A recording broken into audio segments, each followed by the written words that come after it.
পূর্ণ ঠাকুর শ্রীরামকৃষ্ণদেবের একটি প্রিয় শিষ্য ছিল।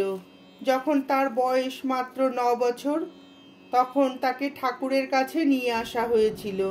ছেলেটিকে ঠাকুর জিজ্ঞাসা করেছিলেন, আমি কে?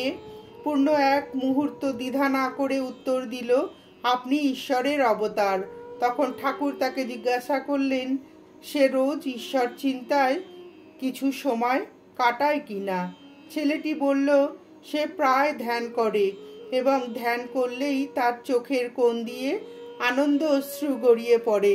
ঠাকুর সর্বদা তার সম্বন্ধে বলতেন যে সে ভক্তির উচ্চতম অবস্থা লাভ করেছে।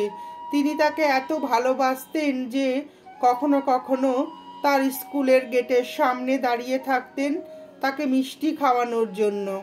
আর যখনই তিনি কলকাতায় কোনো ভক্তের বাড়ি যেতেন তখনই পূর্ণকে তার কাছে ডেকে নিয়ে আসতে বলতেন।